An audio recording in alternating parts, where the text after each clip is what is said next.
Welcome into Real Kyper and Bourne. I am Justin Bourne. Today, upstairs, we got Frank Baraska and Derek Brandeo. We are, it's not true. It's okay.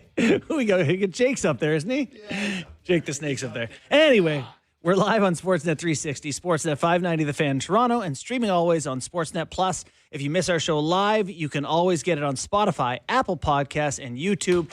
And I got to tell you, this is a great day and an exciting day for our listeners as we have the most professional host in the studio. It feels terrible to be doing this right now. We are joined by Carolyn Cameron, host on Sportsnet. How are you, Hello. CC? Thanks for having me. Oh, thanks, guys. This is I thought you said this is a great day because it's Friday. Oh, that's but that too. It's also part This is weird. We were saying before we came on air, it's weird because normally I'm introducing. It's a control thing, right? But now this is your show and you're introducing. It feels you're really hosting. unnatural and wrong. You know, we have had Amber on stuff and asking him hockey questions does feel like a little out of context, but we appreciate you coming in today. It's going to be fun. Thanks, guys. The way I would say that this role is happening today, and yes, DJ Sammy's back. I forgot my headphones at home. Tough start. I hate it. That you are taking the draws. Yeah. But Carolyn's the center. She is the center. She's playing up the middle of the ice. If you have anything to ask or directions to provide, please help. I can read promos really well. Okay, if you have any. Amazing. Well, you're not going to be here for the second hour. I'll butcher those ones. Yeah, we'll handle that. So you come in on a kind of a funny week. This is Leafs hour. Yep. Things have been leafing pretty aggressively here. We've got a new hire of a new GM. We've got Matt Sundin back in the fold. We got the number 1 overall pick.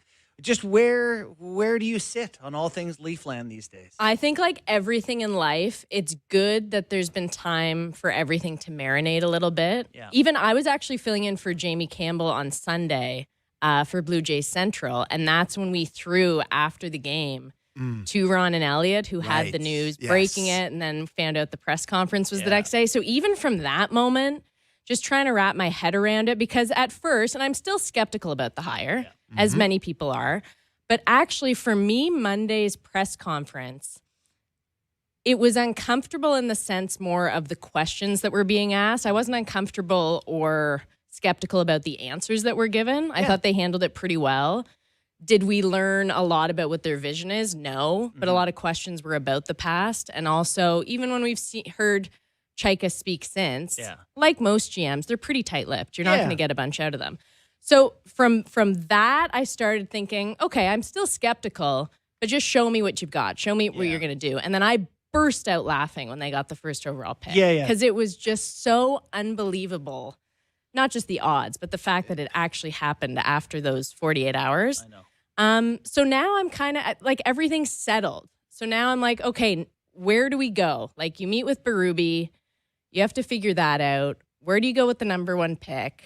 Right? I just feel a little more, maybe grounded is the word I'm looking for. Yeah. It's really well said. And it's so funny, those 2 days, it reminded me of my favorite 30 Rock quote where it's like, oh, what a week, huh? It's like, Lemon, it's Tuesday. Yeah. It's just like those 48 hours of me sitting at that press conference when I went down there and just watching and feeling the tension. That you went. Yes. I did. I felt like you should probably go. I mean, it took 25 minutes on the subway. You should probably go down there and check it out, have the ability.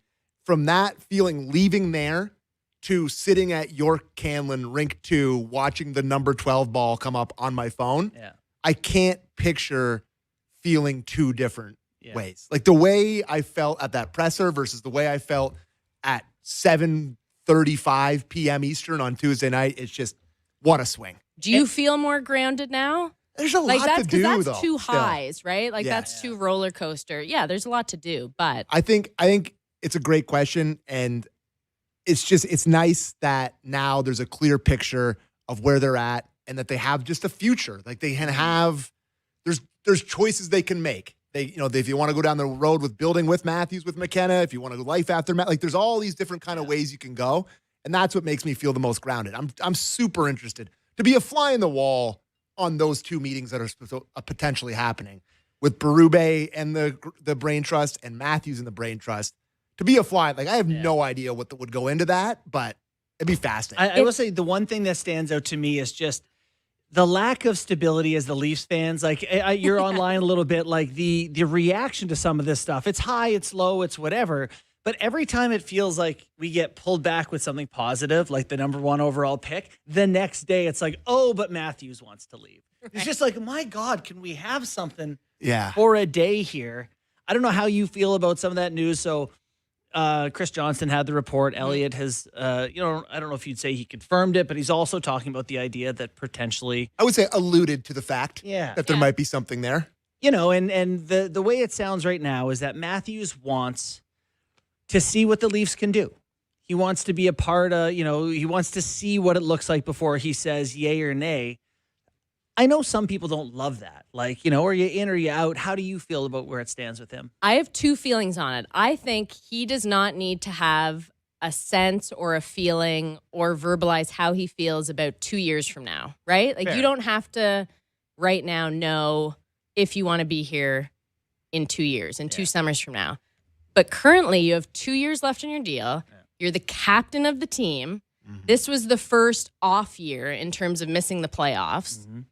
And you yourself have also had 2 injury-riddled seasons where you haven't had strong seasons. True, individual performances. Not great. Exactly. So that bothers me in the sense of, yes, you can be worried about the future, but coming back in the fall shouldn't be a question. No, it shouldn't be hard to say. You have a pretty live group chat, right? You have a pretty It reminds me of Sam. Like, it's just a Leafs fan group chat. You could call me the human group chat. Honestly, you are the bellwether. You're the weather vane, I should say. That's right. The way things are blowing, and how are they handling the week and feeling total roller coaster up and down. And even in terms of Leafs fans, how do I put this? Sensitivities, perhaps, is that it's even in terms of we don't deserve nice things, is even further to your point, is it's also now the discussion of we better not screw up this pick. Yeah. Right? Yeah. So now that the excitement of the first overall pick has turned to discussion of who they should take, as it should be, and whether or not you're building for right now to make this team better or the future better in case Matthews leaves, which I think it should be the latter. I have... They're still freaking out. Yeah, that's good. Yeah. I mean, they should be freaking out. That's the whole... Totally just. That's their whole existence as a Leaf fan. But Sam just said a few moments ago he was feeling grounded. Yeah. Yeah, but I'm never really grounded. If you've watched the show enough, Carolyn, you know that I'm never grounded. And that's part of what makes it good, I think. The Matthews thing, like this whole selling notion, guys, is like, if I'm Chayka, I would like to talk to Matthews and be like, hey, bud, are you going to be good again? Yeah. Like, are you going to be available for more than 50 games next year? Like, are you going to be dynamic when you're in the lineup? Like, I really hope that when they go down there, it's not just them totally facilitating to him. Like, of course they should. He's the best player probably in franchise history. He's the all-time leading goal scorer. He's a generational center, two-way guy. Understand all that stuff. But I really would like them to be like, where is like your health at? How are you feeling? You looked at times last year that you were disengaged. You're out of this.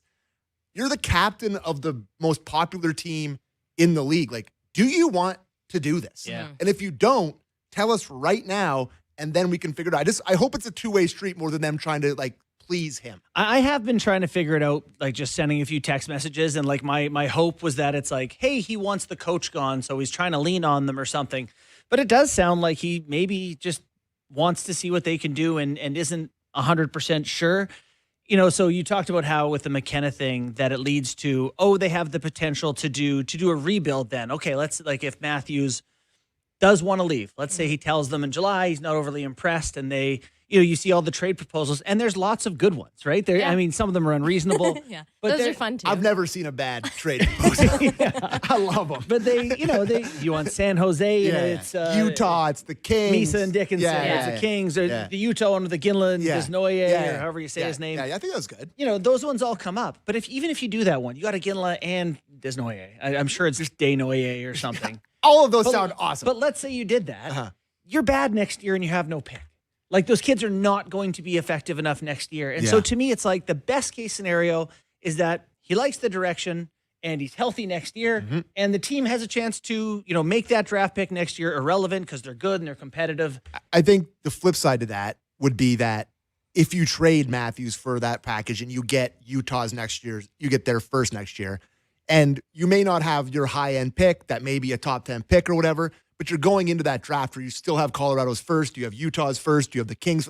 You have other capital that may hurt to not see a top 10 one or a top 5 or however bad they're going to be. Mm-hmm. I think that part of it would make it a little bit more palatable. But you're right. Them just being good and making those picks 25 overall or 20th overall is the ideal scenario. I agree with you, Sam, too. I think both for this meeting with Matthews and the meeting with Berube, more so even with Berube, it is fact-finding mission time, right? Like it is information gathering. Mm-hmm. And then also with Matthews, but I don't think it should be the majority of the meeting, is where's your head at? Mm-hmm. And then when we find out where's your head at, can we sell you on this plan that we have? Totally. But I still think it's more information gathering. So do you pick a different player at the top of the draft, though, depending on if you get an inclination if Matthews wants to stay or he's No, it's McKenna all day. He's 100% I have McKenna, and I got to be honest, I think I am too. Are you? Yeah. There's just the narrative around this. Like, I've been clearly glued to my phone, reading and watching McKenna mixtapes to Drake songs. That's been my last. Have you seen the one where he makes a pass to Matthews and the cut? Yes, it's attractive. You cannot sneak one by me on the feed right now.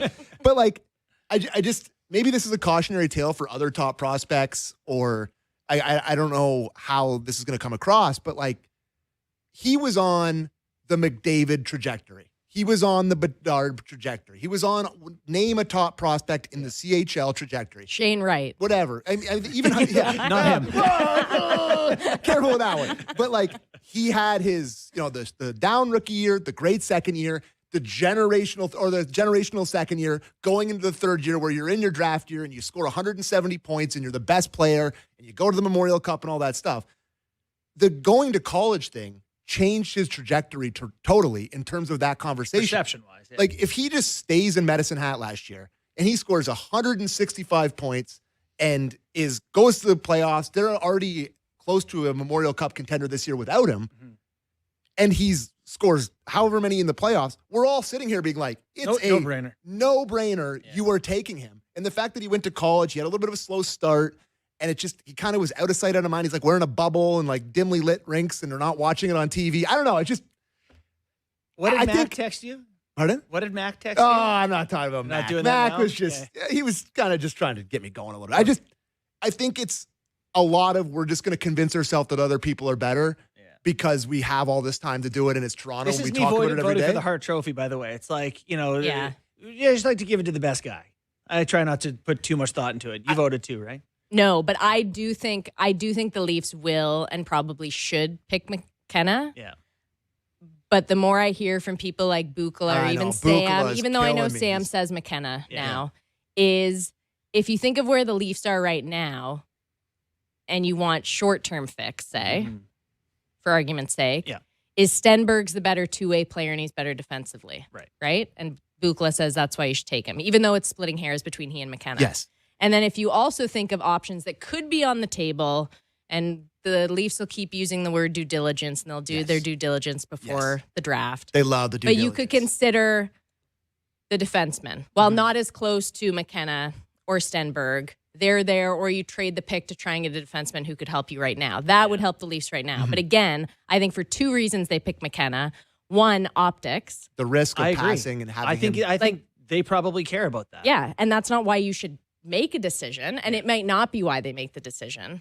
But I think not that's a non-factor on the scales. It's And the other one is, if Matthews leaves in 2 years, let's say, you want to take the best offensive upside player. You just cannot win in this league without people who can get the puck in the net. Yeah. Like the points to me are, we actually kind of like are probably too quick to be like, yeah, he gets points, but points are really hard to get. Yeah, like I would prefer Harts over Selkies if I'm going to sit here and talk about this. Like I want the ceiling of a first overall pick to be a Hart Trophy guy that's in the conversation with the league's best. Yeah, sorry to interrupt. Everyone's doing the Stenberg 80-point guy who plays D is 80 points. Like McKenna's a 100-plus point ceiling. The upside. Yes. I was just going to say, is that just a Leafs thing? And that's because of we see where they've faltered in the playoffs where they need guys who can do more than score points. But then I was thinking, look at there's some scar Team Canada for the Olympics. That was the argument, even though they're different players, for Celebrini over someone like Bouchard, right? Because Celebrini was the better two-way player. But at the same time, hockey Canada guys love two-way guys. They love the two-way guy. But in that game, we'd have killed to have another score. Someone who could score. Another offensive, like the fact that Schaefer's not there to put him on the ice is like you're watching that game going, we messed up. I still can't second guess. That's a good point. They filled in. It's true. They filled the states. Yeah. They just had to shoot one. But sorry to bring that up. That's okay. But we did a service for the Americans because the ratings in the U.S. since are unbelievable. I know. Do you see? It was the good top Canadian thing. Ranked draft lottery ever. Yeah. I did like the draft lottery this year because as I was watching it, I was kind of like, why am I watching this? Like, I don't know what's going to happen. And then it just turned into this circus. Epic. Yeah. Yes. But I loved watching the actual lottery balls because headed to break for whatever team you're cheering for. And if it's the Leafs, it's like 12. 12. You had a whole 35 seconds. Just be like, That's incredible. All the reaction videos. It set the table. It's good. You have like a 90% chance to host the draft lottery at one point in your career. I'm glad to hear that you enjoy it. It was fun. I actually went to one like over a decade ago. It was when I was doing reporting for Sportsnet Central, and it was to like observe and report, but it's when everything was still done in briefcases.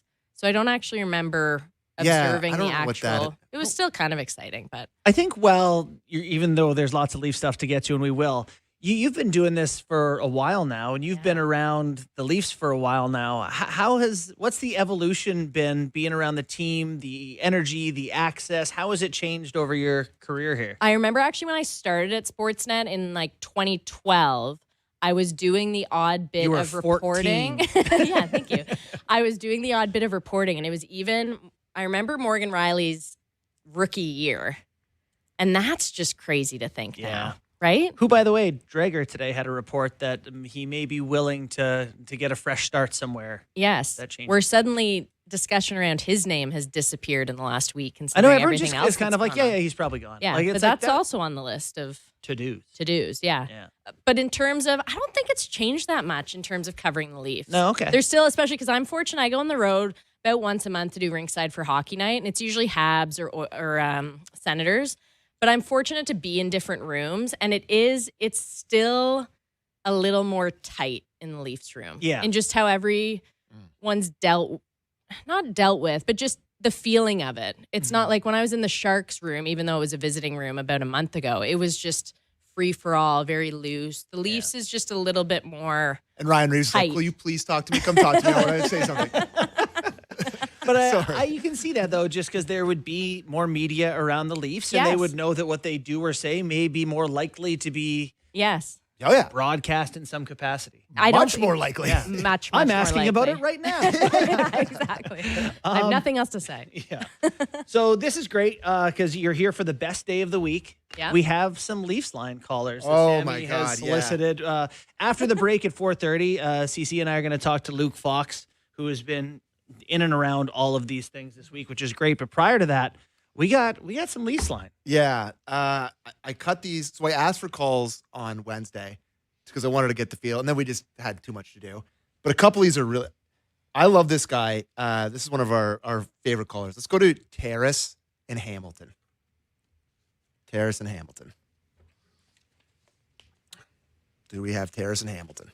And I just wanted to say congratulations, Leafs Nation. We deserve this. But more than us, I want to say congratulations to the rest of the NHL because you need us so bad. And we're back, baby. And congratulations to Sportsnet and ESPN and everybody else who just got 2 months of content out of this. That's right. The Leafs aren't going anywhere. We're a force of nature, and nature is healing. I do think about that. Like, we've done 2 straight shows where we haven't mentioned other. Like we did last night there was a playoff hockey game. We did 5 minutes on Bolts on Habs and Sabres yesterday. Like it's just you guys were talking Leafs in the second hour. Yeah, too. that's just really alienating yourselves from the rest of the country. We're playing the hits, play to the audience. I remember asking Justin though, because it was I think the final day of the regular season we were working. I was just saying, are you still doing like an hour, like Leafs hour for throughout the playoffs? And you're like, I think so. And we're like, hopefully there's stuff to talk about. I know. Well, I honestly don't know. Like, if Kip knew what was going on this week, things may be a little different. Well, we did have him on from the Wendy's drive-thru. We did. He does work for Chayka now. That was very healthy. I also do think there's something to the point. Like, I'm not a conspiracy theorist guy. In fact, I love the line that, like, if you're dumb, everything's a conspiracy. That sort of thing. Mm-hmm. But watching people be like, it's the Leafs, right? And Totally. And the slow-mo of, like, the Jets ball being halfway up the chute. That's when social media is great. It is. It's bad a lot of the time, but stuff like that I just love. There's some days it's fantastic. Yeah. So it is. I think it is good for the league, for the Leafs to be relevant. If there was a team that they would consider doing it for, and guess what? I've said it here. I'll say it again. They should have done it for McDavid too. So if it was rigged, they should have done it earlier too. That's how they ended up with Matthews. Yeah. Well, listen. Would have been better. I hope for Vancouver's sake, though, because that was devastating, relatively speaking, for the Canucks. Crushed. Even though they fell to the worst they could have fallen to, third, Yeah. they still could get their guy. For sure. They could, for sure. Right? I sent McKee a text. Let's see if I can find it.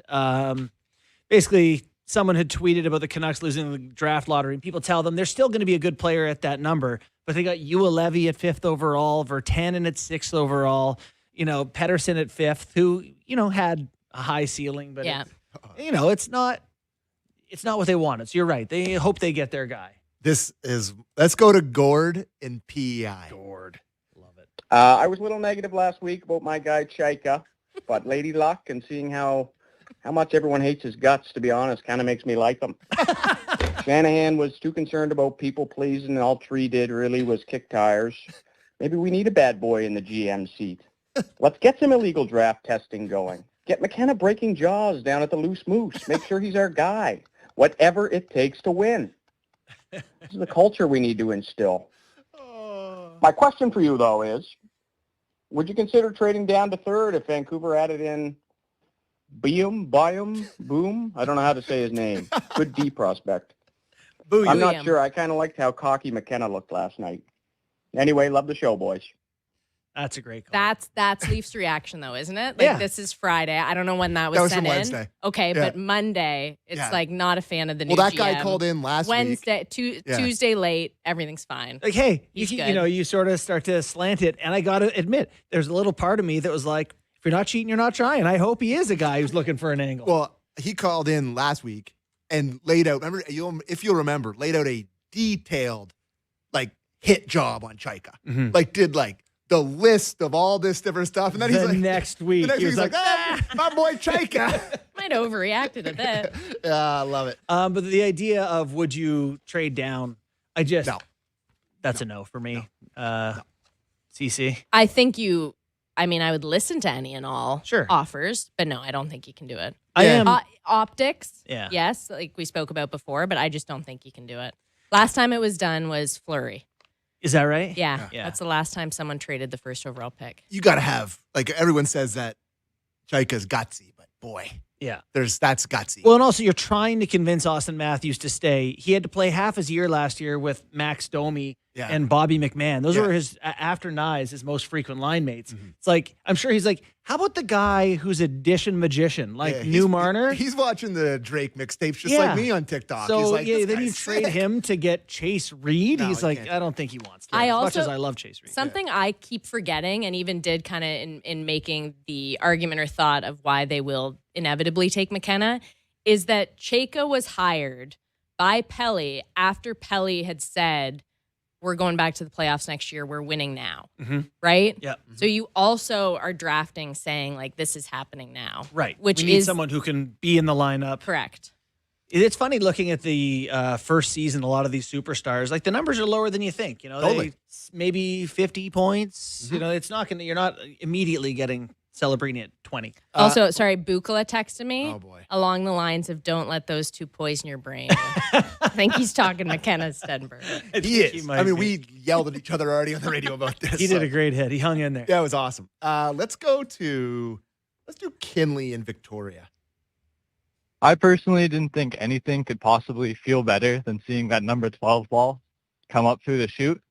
But the next day, wearing a Leafs hat into an office full of Canucks fans, that was better. That was one of the best feelings I think I've ever felt as a Leafs fan. My Rude. take is that the Leafs should trade for Elias Pettersson we basically have no center depth besides the 36-year-old John Tavares, or 37-year-old John Tavares, injured Auston Matthews, and Bo Grew. I think Pettersson is a perfect candidate to buy low on. I think he's a defensively responsible, depreciated asset that the Leafs could take advantage of. I think that he would become the Leafs' sixth or seventh most important forward, with McKenna, Matthews, Nylander, Nyes, Tavares all slotting in ahead of him. I think that playing with like a Nylander and Cowan would allow him to focus much more on the defensive side of the puck, which he still is a good player at. I also think that it would alleviate Matthews from defensive roles that he's been kind of forced to take up the last couple of years. I also think that the media narrative talk around him wouldn't be as bad as people fear. Obviously, his contract is not good, and that's part of it, but the Leafs have no assets, and you kind of have to trade for bad contracts in order to get any talent through the door. Okay. It's a good call. I respectfully disagree. It's a compelling case. I also do, but I want to hear your reason first.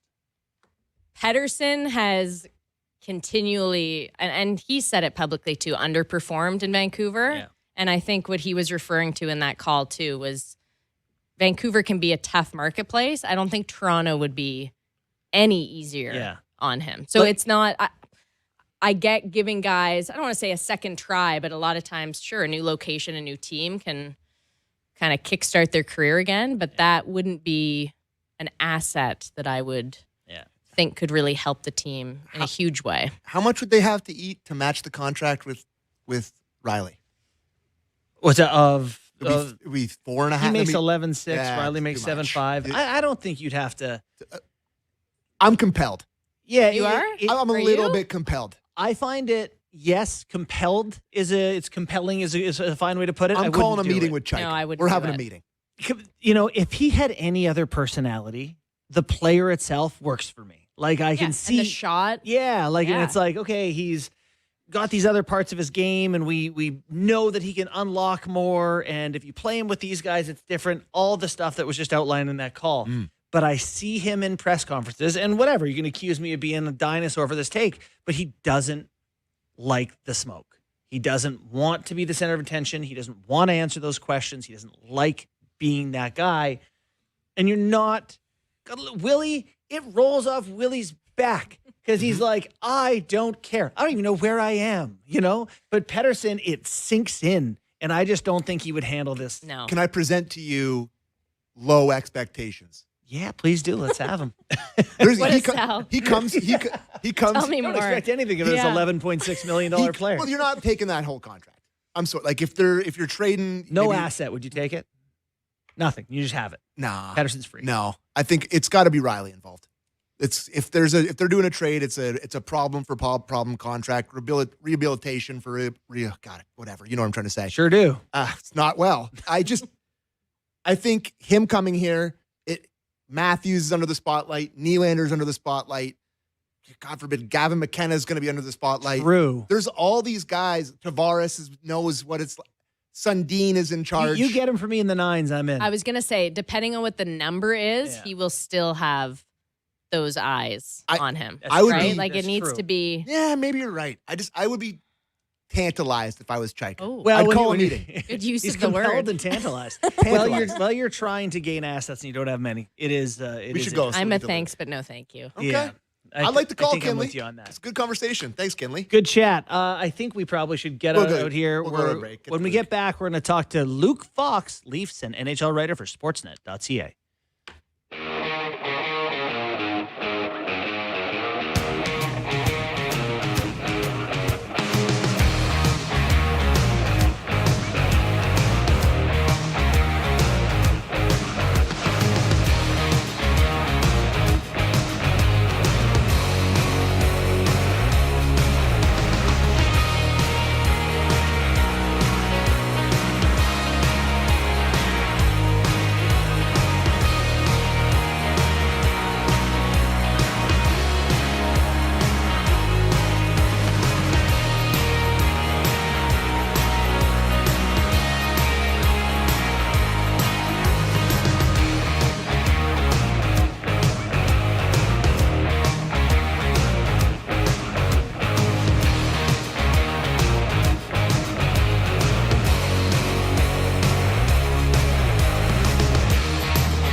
Welcome back to Real Kyper and Bourne.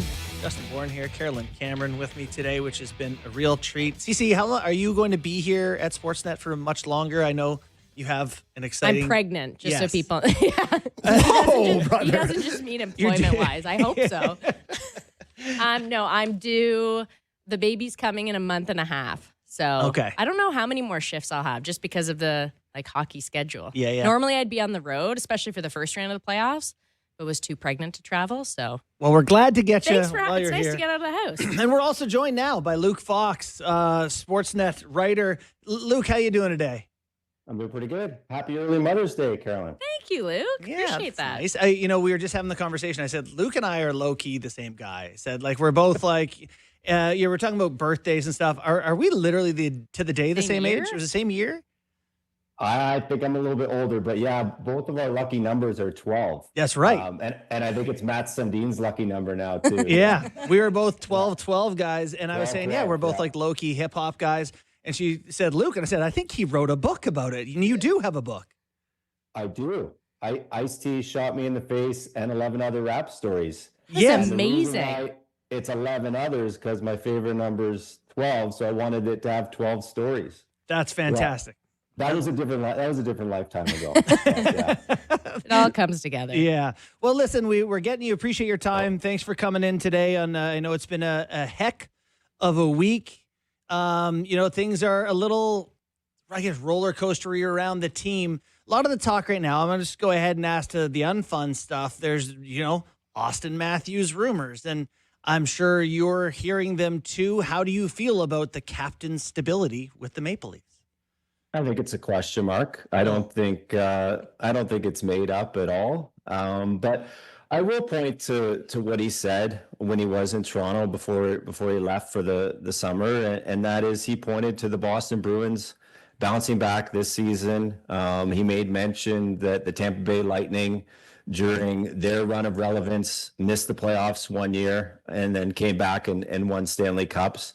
So I think he is hopeful that this can be a one-off and that they can bounce back and be relevant. If they try to sell him on this is going to be a long reset, we're not going to be relevant for a while, we're going to take a step back, I think that's where things could get a little dicey. You just have to imagine what he's been through. I was lucky enough to be in Milan. I've never seen the guy anywhere close to as happy as he was at the end of that tournament. Oh, cool. It was like weight off the shoulders. And you talk to guys who've won, and it just kind of makes them almost more hungry to win again. So I think his number one priority is winning a Stanley Cup. He has a Hart Trophy. He has a bunch of Rockets. Team success, I think, is paramount in his mind. So he has to believe that the Leafs are on a course to win a championship. I don't think it has anything to do with, he doesn't like Canada or some of the other stuff you hear, or, the market's too tough. He can handle that. I think he wants to win. And he's got a taste of it. I'm sure he's seeing Mitch Marner thrive, score series clinching goals, and be like, okay, there are other options out there if I want to pursue them. So it's going to be fascinating. And the other thing is, I don't think we're going to hear one way or another. There's no deadline for him. He's got 2 more years. He has all the power here. He can wait and see what moves Chayka makes in free agency, in the trade market, what coach he decides to go with before he makes up his mind. You have an article on sportsnet.ca right now about John Chayka's priorities. In your eyes, and it might be Matthews, and talking to Matthews, what is his number one priority as we sit here on this Friday? I think it's the draft. When was the last time the Leafs had 7 picks in a draft? The previous regime was always all in, right? They were trading them away. Now you've got the lottery luck. You've got number 1 overall. You have another pick in round 2, 3. I think there might be 2 in round 5. You have a whole bunch of chances to restock the cupboards that you've been scraping bare, and for good reason. You had these dynamic pieces in their prime. I understand why they went for it, but this is a really critical year to hit on some of these guys. And the thing is, we won't know the answer right away, but you better make sure that you nail the number 1 pick, but you also better nail someone in round 2, round 4. Yeah. Like you need pieces. They have no one coming. Like you look at the Marlies, who excites you? Like outside of Cowan and Nyes, who under the age of 25 are you like, that guy is for sure going to play in the NHL? Right. So I think nailing the draft is absolutely paramount. And maybe that's making trades at the draft too, because if you look at their cap sheet, so many guys have trade protection, and you look at free agency, that's pretty thin. So, this is going to be a huge month and a half for Chayka to be creative. And I think that weekend in Buffalo is going to be something. Yeah, the free agency thing is interesting. We can get into that in a bit, but probably the bigger piece is the coach, where, we're told that he's supposed to meet with Chayka and Sundin this week. Any thoughts on what those conversations will look like, or prognostication for what his future with this team might be? Well, I think number one, Justin, is Sundin and Chayka haven't been around this team. Yeah. And Berube's been in that room for 2 years. So, some people are like, oh, they should have canned him right away. And maybe that ultimately will be the result. Maybe they are going to make a change. But I understand not making it right away, because you have to gather information. You have to find out, why did this guy have a down year, or what are this guy's strengths, or who do you think we can get more out of, or who is a bit of an issue in the room, because he's the one going to be making trades, hopefully. So I understand.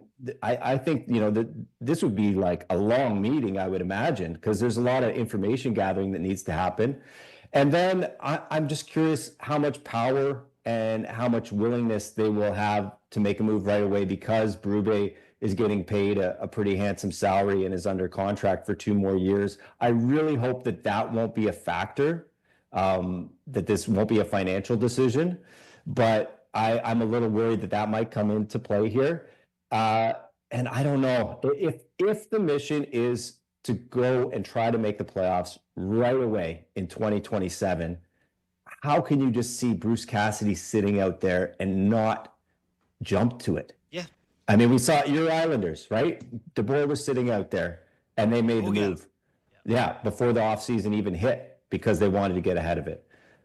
How much does that decision come, though, from talking to Auston Matthews? I mean, we speak about the sales job, and I think Chayka even said sales job isn't the best way to put it, but that discussion he'll have with the captain, that's also information gathering, is it not, to then make decisions?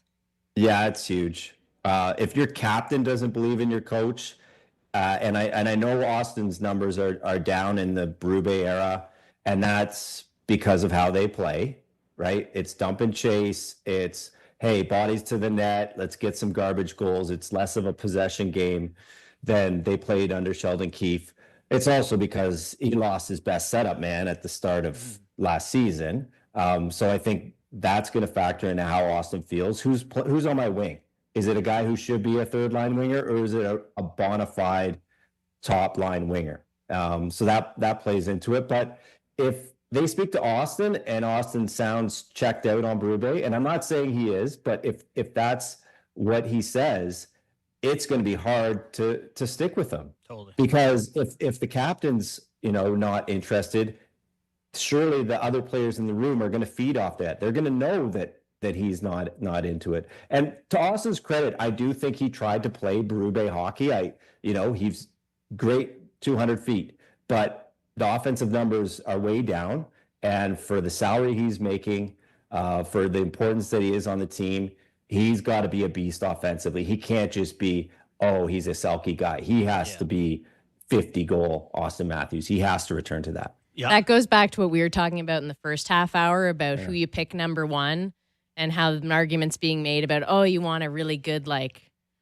two-way forward. But then it all comes down to score. Yeah, just score. Just score. Markov, right? Scoring thing, please. Score. Yeah. So we were talking about, getting the most out of Matthews and looking at this forward core. A lot of people right now are trying to make up their mock versions of the Leafs lineup for next year. It's fun to play. You sign a few UFAs and what it might look like, and I've seen a few different versions of them out there, and I've even made one or two myself. looking at the free agency list, there's some names who you don't know about, but you kind of like. Everyone talks about Darren Radish. Alex Tuck, I don't think could come here, but if he would, he's fast and he's big. Mason Marchment kind of provides that scoring and toughness. Are there any names out there that you think are appealing, the Leafs might like, or gettable? Yeah, I mean, I do think there's something to the Radish thing. Yeah. I would guess that the Tampa Bay Lightning try to do the Nick Paul route, where they try to exchange. Billion years? Yeah. Sign him for $1 billion, but for $1 million, or Yeah. I'm being facetious, but Right. keep the dollar low and extend him, especially considering the year Victor Hedman had. And I mean, good on him for coming out and being open about his mental health struggles. But Radish really took hold of that power play, and the power play is a big part of Tampa's identity. So it would be a massive loss. I do think that Breezebauer is going to take a serious run at keeping him in the fold. But if you're Darren Radish, you've never made $1 million a year. Like, you're undrafted. Never made $1 million? Never made $1 million. He's making six figures. So, and every team has cap space. So if it's not Toronto, where he's from, it's going to be another team trying to back up the Brinks truck and try to land that guy. Yeah. But he does fit what the Leafs need. They need a booming shot from the point on the power play. They need a right shot that can provide some offense. Their best offensive defenseman, Morgan Riley, and I know we all are both lefties. So that one does make a lot of sense. And then I think you got to find a winger to play on your top line. Can you throw some money at Patrick Kane for 1 year? Can you throw some money at Claude Giroux? And I know these guys are aging, but they might be cheap and they still have offensive flair. I mean, I know it sounds like, these guys are past their prime, and they are, but that's the kind of thing you might have to do just because it's so thin. But I'm also curious if Chayka can make a trade, because one thing he wasn't known for in Arizona was being just a tire kicker. He actually made trades. So, I want to see some trade action out of this guy. Giroux's still great in the faceoff circle, too. Yeah, he's effective. Yeah. I just, and as an he's Ottawa got guy, versatility, right? I know. If a center goes down, he can still play some center, and there's something there. You Sens mentioned fans would freak out, though. Yeah. You mentioned Morgan Riley. We did a little bit earlier. It seems just in the last week, because there's so much else going on, and even speaking of those priorities, that Morgan Riley and his future in Toronto was a priority. Is it still? Do you have any sense on seeing him still in the lineup on opening night? I think there's a chance, yeah. And that's because it's really the ball's in his court. So, Carolyn, one really interesting thing that I haven't wrote about, but was one of the more interesting things that came out of the press conference day. Matt Sundin did a scrum off to the side away from cameras, and he was asked, looking back on your exit from Toronto, they asked you to waive your no move clause. Would you ever put a player in that position? And he basically said no. He's kind of like, I wouldn't want to be, I didn't really appreciate being asked that. And I don't know if he would ask that. So whether you apply that to Auston or William or Morgan, there's a whole bunch of guys, John, Chayka would that have full no move. And seeing the player's perspective, I don't know if Matts would feel comfortable with that. Now, that's not to say there isn't a world where Morgan Riley himself feels like that was a season from hell. I need a fresh start. And he's open to the idea. I think you have to have a candid conversation with him. And if he's open, then you work with the player. But I do not see a world where the Maple Leafs try and chop his ice time or throw him up in the press box or create a scene to make him beg out. But I think you have a conversation with him, and if he's like, you know what, I'm kind of open to it. Or Morgan Riley says, hey, we just got the number 1 pick. I love it here. I'm raising my family just outside of the city. I think there's something to being loyal. Like, there is a world where he is back here. Yeah. Okay, well, listen, Luke, we're going to talk more about this in the weeks to come, so we'll talk to you more about it. Thanks for your time today, man. All right. Have a good weekend, guys. Thanks. Thanks, Luke. You too. You too. It's Luke Fox, Leafs and NHL writer for Sportsnet.ca. Yeah, the Riley one's fascinating. It is. It made me think, too, it is interesting what Chayka has said over the course of the week, because despite not saying a whole lot about his plan, he was somewhat clear about some players. Mm-hmm. Like Matthew Nyes, he said something along the lines when asked about the trade rumors before the deadline, something about like Matthew Nyes types are hard to come by. Yep. You're going to have trouble finding them. And even when asked about Nylander, not directly about a trade, but he was pretty forthcoming in like, you don't get those star players every day, and that's what we want. Yeah, I don't know if he ever said it directly, but it feels like they were told that those two guys, Matthews and Nylander, kind of need to be a part of it regardless. Yeah. But even on this show, we asked him about Riley, and he was like, he's still a good defenseman. Like, he wasn't shutting it down. I did look through a lot of likes jogging at the seawall when they trade him for Pettersson. Yeah. I was looking at a lot of the UFA list today, though, and I was... It's a little grim. It's grim, but, you know... I'm guys. I was like, Logan Stanley? Can I talk myself into Logan Stanley? Tuck, though, I think you're right. Like, I don't think he'd leave Buffalo. Like, they're going to go to the conference final or whatever this year and then come play for Toronto? Yeah. Darren Radish is like the McDonald's at 3 a.m. It's just like, I know it's probably not good. This is not going to be good, but I gotta have it. Gotta have it. Like, I can't picture a more incredible contract year for an individual than Darren Radish. Yeah. Like, he had, I think his career high before this year was 6 goals. Yeah, 6 goals was career high. He scores 22 goals when in a year with a horrible free agent class when the cap spikes to $8.5 million. It's nice. Like, that's, I mean, you could not even time that any better. McMahon scored 30 goals this year. Yeah, he's going to get paid. Like, that's what's curious, though. Like, I wonder, because around the deadline, when McCann, Lawton were traded, we were discussing, will they come back? Yeah. It'll be interesting to see if they do. Under a different regime. Well, you're right. Although if it's like, under the same coach, maybe it's not much different for them. That's the Lawton fantasy to me. That, you know, not sure he's rushing back to play 12 a night. Not for Berube, but like if Berube's not here, is he suddenly an option? Yep. Getting power play time in LA. Yeah. That Duhaime's available. He hits everyone. Kasperi Kapanen, get him back here. Chayka's going to have to be creative on trades. Yeah. Right? That's what's going to happen. If you get your first overall pick, you get one good UFA, and then you really need to be creative. There's, in Anaheim, 2 healthy scratches. People are paying attention to. Mason McTavish has not played a playoff game. And Zellweger. Yeah. Is it Olin? Olin Zellweger is an appealing, Chayka likes a puck-moving guy. Is there a deal to be made with Anaheim? I'm staying far away from the McTavish thing. Anytime a team gives a guy $6 million and doesn't want to put him in the lineup, there's something. There's a little something going on there. Yeah, what was it? I wonder about the Dougie Hamilton thing because that was Kyper said it last year. Like, if they're willing to take the whole contract, they could have taken it. Remember that he said that like multiple times. Yeah, I wonder if Sonny is going to be as quick to trade him. Yeah, but. That's a guy, too. Like, I thought they should have taken the risk last year when they were supposedly trying to win and they didn't do anything. Thank God they didn't then. I know, but they didn't do anything. They were like, let's claim Troy Stetcher. We're trying to win, but Stetcher's our only move. I don't know. I think there's a world where that could work, too. But imagine Pettersson and Dougie. Just to buy low guys. Museum team of all time. Sam's going to buy his Leafs Elias Pettersson jersey. No. He has to buy a Maverick Bourque jersey. Yeah.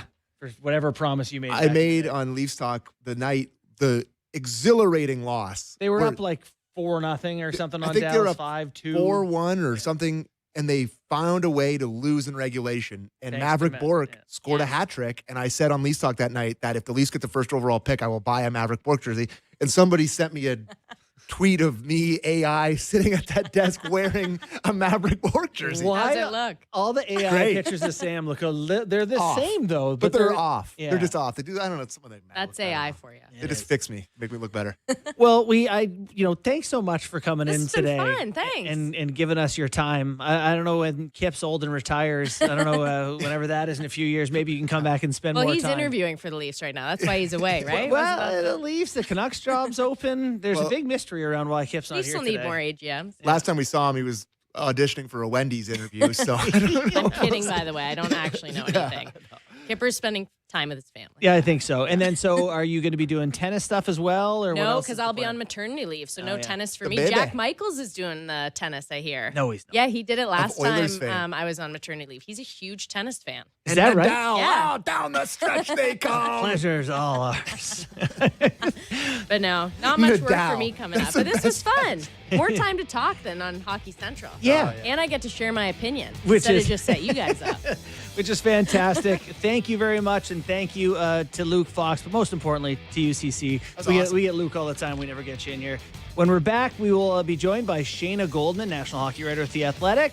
And yeah, we're going to take your text. Text us 590 590 from all over the country. We look forward to it, and we'll see you after the break.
Welcome to the National Hour of Real Kyper and Bourne. I am Justin Bourne, joined once again by Sammy McKee on the desk. Sammy, hello. Hello. Welcome back to this desk. We are live on Sportsnet 650 in Vancouver, Sportsnet 960 in Calgary, and streaming always on Spotify Plus. If you miss or Sportsnet Plus, if you miss our show live, you can always get it on Spotify, Apple Podcasts, and YouTube.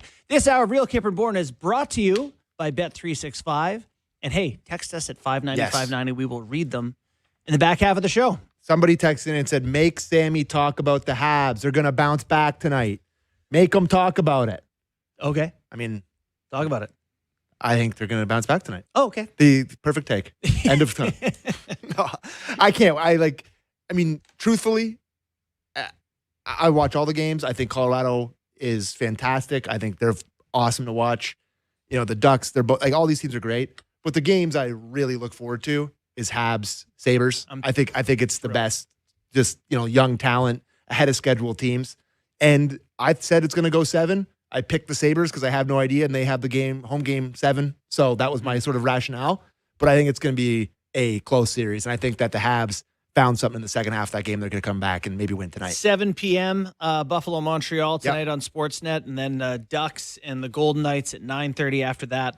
The Montreal Buffalo series is kind of where it's at. Yep. It's interesting watching some of the pressure pile up for Cole Caulfield, who's not, throwing the puck in the net a whole bunch. Yeah, I think he's had a quote today where he said he expects more out of himself.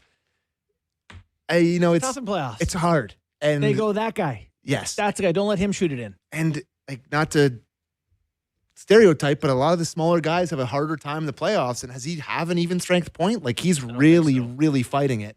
And he is one of their key guys. He scored 50 goals for them this year. They had a parade. They celebrated it like they had won the Stanley Cup when he got 50 goals. So you need him to start shooting it in the net a little bit. But they're in the second round. They're in these games. They have a ton of great players, but you've got to get it going. Yeah. Got to find a way. I remember hearing Fried say that he was one of the guys who seems to be wearing it a little bit more than the other guys, Slavkovsky and Suzuki. And so they need a big night from those guys. Since Slavkovsky got punched out, he hasn't been great. Hasn't been awesome. That sentence that quantifies what hockey it is. Yeah. It sucks getting punched out. It sure does. Yeah. I can tell you. Yeah. All right. So some more awards were announced. Yes. We're going to get to Shayna here shortly, but the Hart Trophy finalists were announced, were they not? They were. Who you got? The 3 correct names. Okay. It was Nathan McKinnon, Connor McDavid, and Nikita Kucherov. So differing from the Ted Lindsay Award, where the players had selected Celebrini over McKinnon. Which is crazy. It is crazy. McKinnon might win the Hart. Yes. Is there the guy's not like McKinnon?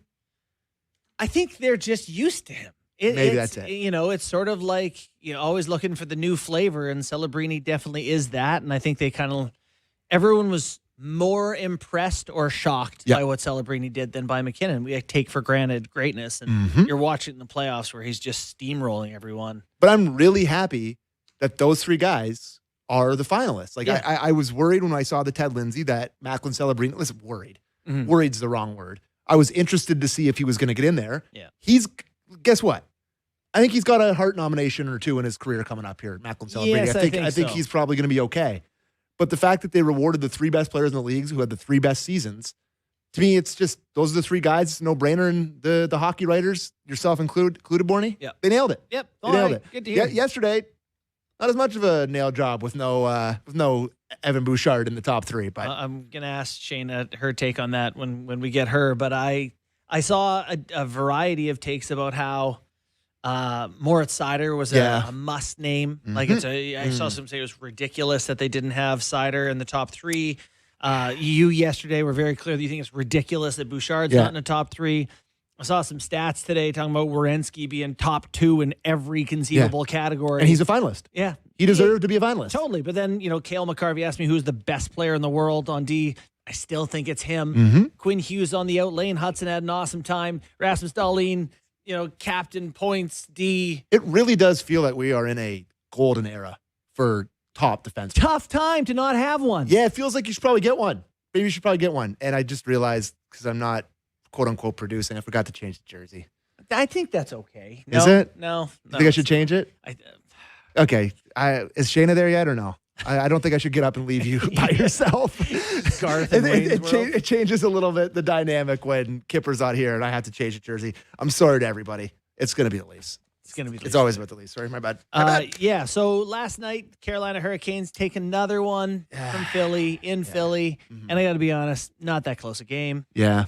I think the turning point of that game was Taylor Hall hammering Sanheim somewhat greasily.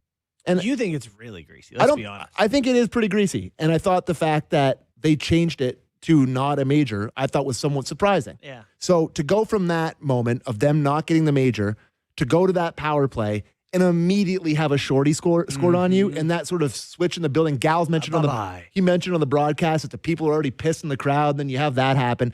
They just never got back in that game. Carolina had the puck the whole rest of it. And my cottage industry of hating on Freddie Anderson we're down bad. Yeah. The industry we're not booming. Penny stock it in is ground floor. having a hard time right now. I'm getting messages left, right, and center from people, DMs, friends, everyone being like, "Oh, your guy." Did you see the Zegras stuff? I did. So I did.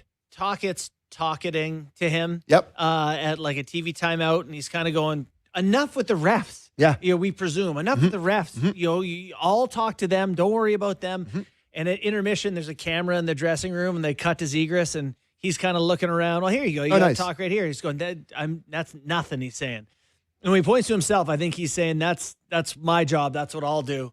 And Zegras in this intermission clip too is kind of hard on him. He's not happy with the way things are going. So, you know what? If you're watching on Sportsnet or on YouTube, that's a nasty goal. Oh, to bring that close into your feet in and his feet. dig that out and get it upstairs. So hard to do. Brutal duster. Brutal duster, Holy. unbelievable talent. Yes. Neither of those things, you can say about me. Okay, Shayna Goldman is joining us now, national hockey writer at The Athletic and the Too Many Men podcast. Shayna, how are you? I'm good. Thanks for having me. Yeah, thanks for joining us. We really appreciate it. We were just having a little chit-chat about the old Flyers, Carolina Hurricanes series. Have you ever been more sure that a series is over after 3 games than I feel about this one? Yeah, absolutely. Especially this postseason. It feels like, the Kings Avs, it felt like, okay, that's your series is probably done, but maybe the Kings could sneak one out. It was low scoring enough. And even Flyers go up on Pittsburgh and you go, well, if this could go, 6-7 games, maybe the Penguins have a shot, right? Like just to mix things up. This one, it's like the Flyers had their shot if they weren't winning game 2. I don't know. Could they sneak one out at home to extend the series a day? Sure, why not? That's how I feel. That's They might be the ceiling. They might get one. Yeah, but, just go to Cabo. It's over, just baby. call it a It's day. time. Before we had you on here, and we're going to talk about all the current hockey, but I do think I believe you're an NHL awards voter, and they've announced some of these picks right now. The one that seems most contentious, because I think there's a lot of good picks, is the Norris Trophy. Yesterday, Sammy yelled at the writers for not having Evan Bouchard. I saw people yelling about Moritz Seider today. Finalists are Werenski, Makar, and Dahlin. Where do you say? You don't have to tell us your picks. In fact, I don't think you can, but tell us your shaping of the award, your thoughts on it. Okay, this is one of my favorite awards. It's always one of my favorite conversations because I feel like we're finally starting to get away from a place where it's this guy's year and he deserves it, right? And I think we're also evolving away from just let's look at average ice time and block shots because guys like Evan Bouchard aren't in the conversation if that's the case. But now there's so much offense in the conversation. To me, I think offense matters. It's all around. But then the other side of the ice also matters. Someone like Bouchard, yes, he was better defensively this year. Yes, the defensive lapses are way more glaring for him than anyone else because the goaltending situation is so precarious in Edmonton. But the one thing that holds me back in general with his game to be a Norris winner is that when he makes a mistake, you'll see him get trapped in his own zone. It's those puck retrievals, right? There's just a little bit too much risk for me in that. And you see him get hemmed in his own end when he makes a mistake in those sequences versus, say, a Moritz Seider, who I think brings the defensive acumen you should have for this award. I think if you're going all around, you have to check a couple boxes, right? It's not the same as, say, the Selke, where it's like, you must kill X number of penalties. You must do all of this. It's like you should be doing a little bit of everything. So you should be retrieving pucks with a little less risk. You should be moving the puck up the ice and in transition. I don't think Evan Bouchard does that as well as some of the other guys in the conversation this year either. You should be doing a little of everything, killing penalties, going up against top competition, contributing offensively, and playing some shutdown defense. So that's my line of thinking with him. I think that the top 3 guys are definitely top 5 caliber, but I do think Seider's missing from that. So just the Bouchard thing and the points thing, which you mentioned that we're kind of getting, but when did we get away from that? Like, I know it's, antiquated, maybe old school to be like, he had the most points. I think Carlson broke people because they were like, you have to try on D a bit. I think, it's just having 14 more points than the next guy and being, playing every single game of the season. I don't think he should win. I'm not making the case for him to win. I think Zach Werenski should probably win it, or Cale Makar. One of those 2 guys I think would be my vote. But I think you have to still somewhat reward the offensive side of the puck with the D. We've been doing it for forever with this award, to the point where we've been like, well, there should be an award for the defensive defenseman of the year too. So I did the optics of it are off to me. That's all. That's the case I'm making. I'm surprised that he didn't get nominated because of just how far and ahead he was with all the points.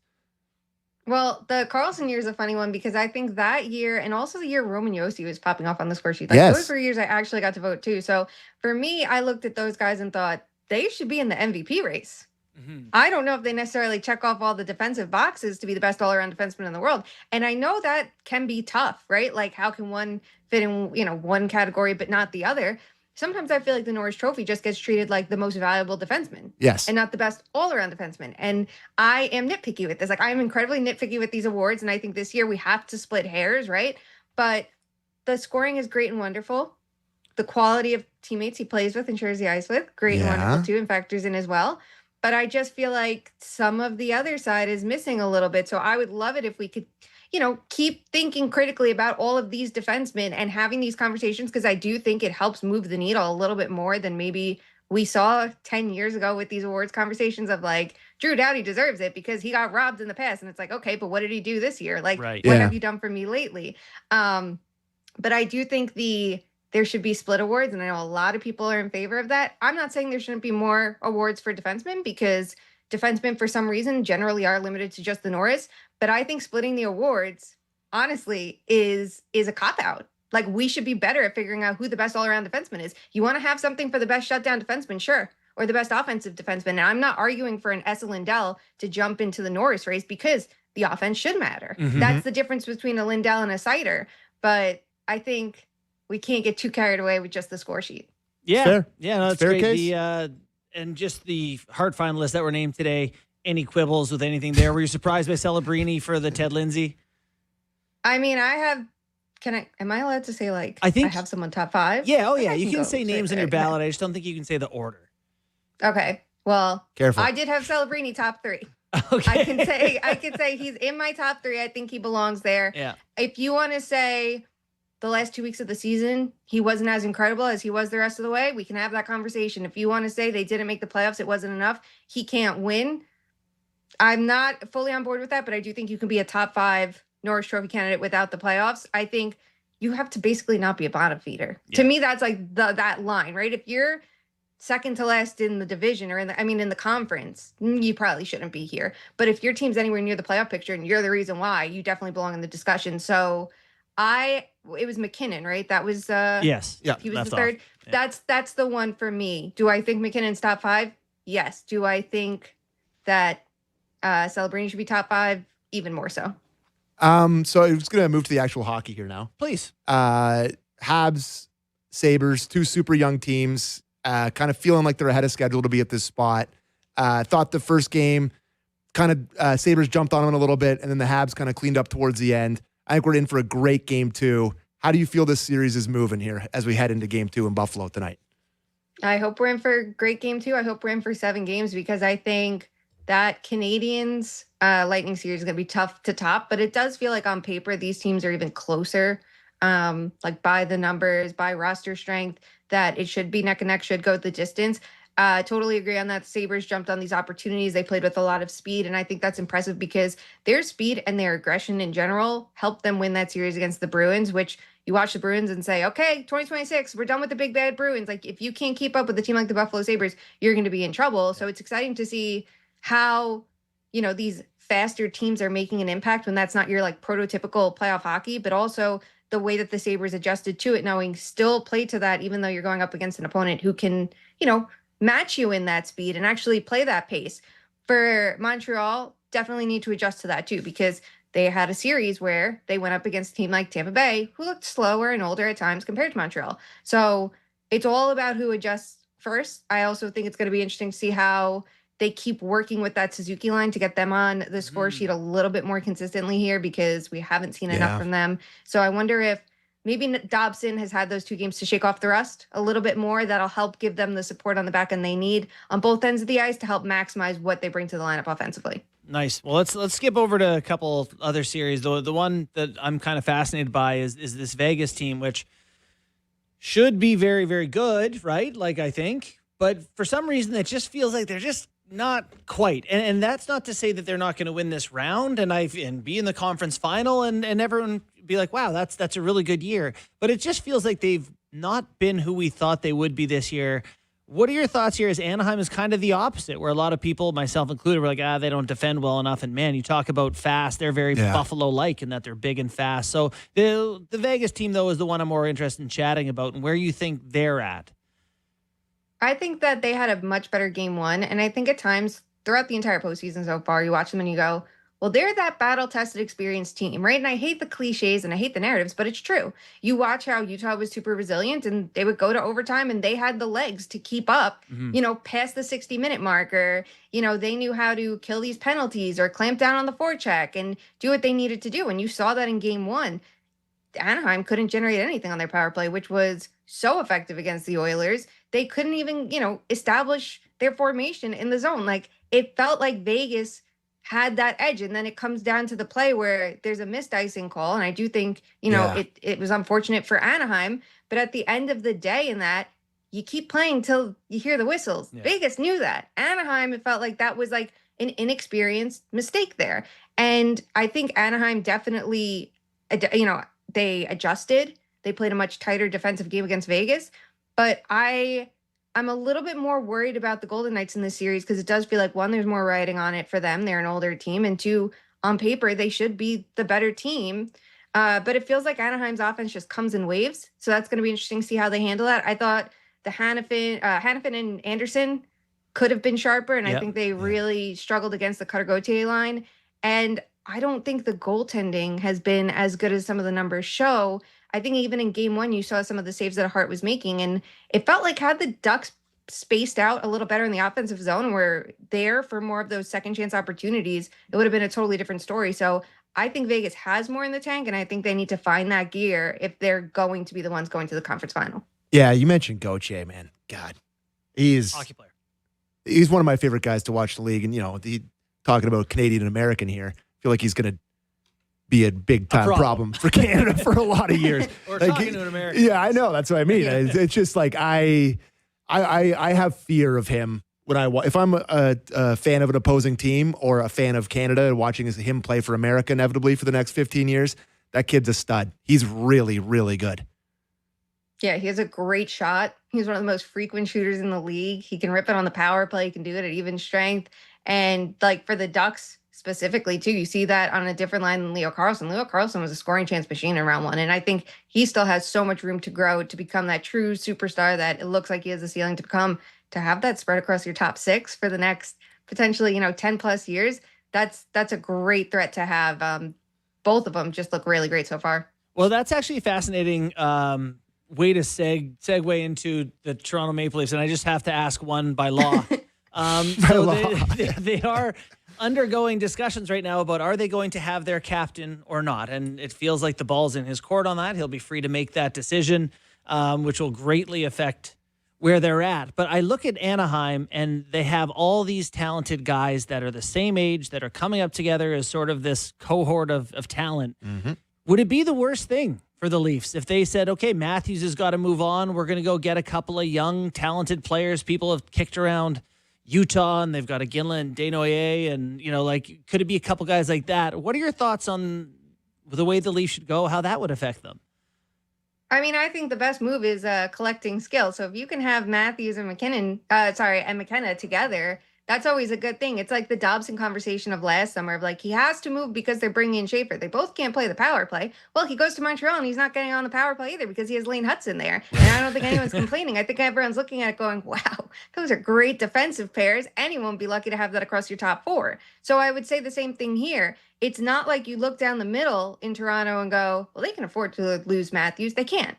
If they had their next 2 first-round picks, maybe this is a different conversation, because if they moved Matthews, you better hope they get someone that was that top 10 pick caliber player, because even if they come back with first-round picks from, say, Utah or LA or any of those teams in the mix, they're not going to be as valuable as those first-rounders would have been from Toronto itself, because if they move Matthews, they're going to finish lower in the standings. So could they have the conversation? Sure. If you're at Toronto, you should be exploring every single avenue, be as creative as possible, say, nothing is off limits just yet, to figure out what this next path should be. But if Matthews wants to stay for it, I would say, okay, great. That is a great future to have them, because yes, you want to have this next wave of young talent coming up together. We're seeing it in San Jose. We're seeing it in Anaheim, but you also need players of different age ranges too, right? Like, you look at how San Jose has found those veterans to put around their core players to maximize them. The Sherwoods, the Wembergs, and in Anaheim, it's the Kreiders and the Granlunds. Like, there's value there. You don't want to go overboard with it. You don't want to be signing.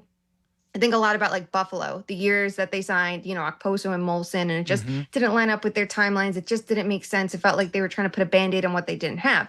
But if you have enough young talent and then it's supplementary, like around them, your veterans, that's a good thing to have. But obviously, if you have a star like Matthews, why not lean into that? Yeah, it's nice just to have options. Yeah, it really, that's what that first overall pick kind of represents, is a little bit of a future options. So I'm going back. I mean, I'm changing the subject off the Leafs, going back to the hockey. That's first time for everything. Hey, man. All good. Is there any world where it's not Carolina, Colorado? That is my simple question. It just feels like this is so inevitable. We would just fast forward. Yeah, it feels like in the West, that's inevitable in particular. I don't think anyone can hold a candle to Colorado. And I think the key thing here is Colorado's winning games in all different ways. If you look at them and go, they're a great rush team with a ton of speed, they absolutely are. They're a great defensive team too. They have great net minding. Oh, and they can play it really physically too. And that's been really hurting Minnesota. And as Minnesota, if or when they get healthier, right? The potential of having Eriksson Ek back is huge, but the Brodin factor and what now their blue line's left with, it's hard to see anyone else coming out of this series. But you hear, oh, well, the Wild, they bullied the Stars out of round 1. Well, I don't see that happening here, because Colorado can play that way too. So I have a tough time seeing anyone else in that position. In the East, it's going to be pretty interesting, because the Canes, the games have been relatively close, especially against the Senators in round 1, but it does feel like they haven't been tested a ton. So would I be curious to see what, say, a Buffalo could do against them in the conference final? Absolutely. Totally different play styles from what they've seen so far, and just such a huge test. Plus, there's the pressure of the situation too, of this should be their year. Has to be their year.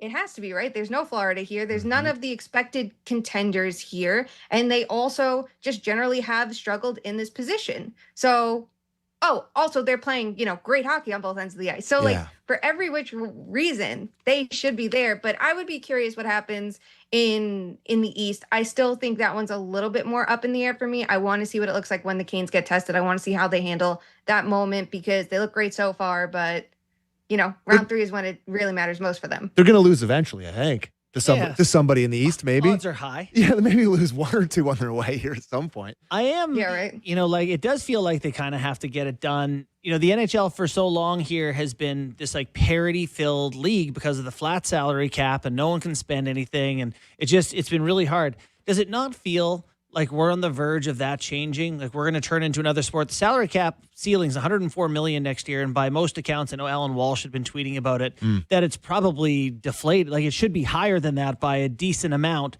So as that happens, we have Connor McDavid with 2 years left on his deal and maybe not happy. Matthews, same boat. Brady Tkachuk rumors. Connor Hellebuck rumors. Does it not Quinn Hughes too, who's not like his contract's coming up here soon too? Doesn't it feel like the league's about to get different?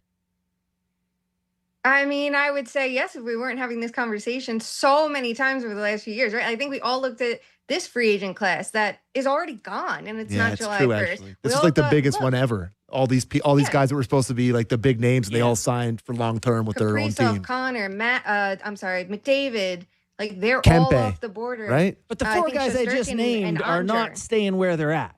No, are they? All 4? Yeah, maybe not. who's to say, right? Like this is the We thing are. in It's a the radio NHL. Yeah, you have to have a take, right? Like you can't have a radio show without having a firm take on it. No, I just think that we have for so many years thought this would be the moment. The cap is going up. Look at the free agent class. Maybe the Stars are going to take control and say, that's it. I'm done with my team and I want to pick my future. Everyone's going to have more space. Everyone has more options. And then it just doesn't happen. Right. Even this year at the deadline, it's like, okay, you can't acquire players in free agency. Free agency is dead, so you better get creative. We're going to see big trades at the deadline, and then we don't see the big trades at the deadline. Yeah. So I'm not holding my breath, just knowing the league tendencies. Do I think that would be fun and exciting? Absolutely. Do I think that we could have a little bit more player movement in this league, and it would be nice to see players use their leverage a little bit more? Absolutely. Like, if Connor McDavid says, I'm done with Edmonton, and no one would be able to blame him, and he picks his own path, could that have a domino effect? Absolutely. Mm-hmm. But it just feels like it doesn't happen in this sport. And you're right. You know, who's to say that ever changes? Yeah, you mentioned the trade deadline, and something that we haven't mentioned is I think that when we were talking about the salary cap in the playoffs, I think that totally ruined the trade deadline because nobody can take any risk and do the LTIR thing. But have we had a conversation once about them putting somebody in the press box? It's irrelevant. No team can feasibly be over it. Yeah, so it's just it doesn't. I was picturing that being way more of a conversation coming into this, but to mention the thing about the deadline, I think that rule kind of ruins the deadline because so many teams are close and to 50% retention. Yeah, that was the killer, right? Because if you wanted to trade someone and go double retention, you would have had to have traded them by Why did they get rid of that? I don't really understand what that disincentivizes. Like people trying to make moves. People love trades. Yeah. I don't know, having teams having dead cap. It's like we're not worried about Arizona doing it anymore. It's a new era, it's in Utah and ownership's not doing it there. So why have this rule now? I think I like to see how teams leverage their cap space. And if you don't want teams to stay at the bottom forever, then give them a way to collect more assets so they can get better, right? Yeah. If you take that away from a team like the Blackhawks or Sharks, the Sharks have used that honestly better than anyone. You think of how they, all these reclamation projects, they're getting first round picks for players like Granlund and Ceci. And yes, it was spaced out. It wasn't like they took them, they had them for a day, they flipped them. But still, just to have that option, maybe we'll see it more in the summer. Maybe we'll see those trades happen on June 15th. So then you can wait that timeline and then make your move. But it still is going to, then you're going to have conversations of who pays for this player's signing bonus. And now do you need, something back in return to cover that if they're through there on July 1st? And that is going to limit player movement, I think, more than the other rule. Well, the Sharks are going to have to pay Macklin Celebrini $55 million a year here soon, so that's going to hurt their cap. Well, what's Connor Bedard going to get? Connor Bedard is legitimately, he could get, 15, 16 He's million eligible a year. this summer, right? Yes. Yeah. Yes. They should give him, somebody should give him the offer sheet. I read there's an article in The Athletic, which I believe said that he could get Kirill Kaprizov money. Oh, yeah. I co-wrote that one. Oh, congratulations. It was wonderful. Contract. I read it today. There you go. Yeah, his market value was higher. We originally looked at it in November while he was still popping off offensively and scoring a ton of goals. And the market value was a bit higher than it is right now because his numbers came down to earth a little bit. But could he push for 13 million at this point? Absolutely. I don't think he's going to get to that 15, 16, 17 million. Right. Happen for RFAs ever, right? They never make up to their market value. Well, listen, Great stuff. Yeah, we really appreciate you coming on today. No one's doing it better than you, Shayna. Enjoy all your work. Thanks for your time. Thanks for having me. That's Shayna Goldman, national hockey writer at The Athletic and the Too Many Men podcast. Yeah, so. By the way, if Kip was here, he'd be mad about the Bedard money thing. For sure. He's never, from day one. He's not a team bed. Remember, he's like, the shifts are too long. We had his his debut.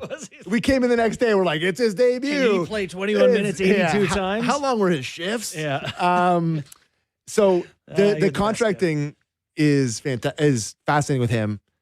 Could somebody just be like, hey, what's the max now? I saw it was 20 million. Yeah, you could get 20 mil a year, conceivably. Chayka, are you listening?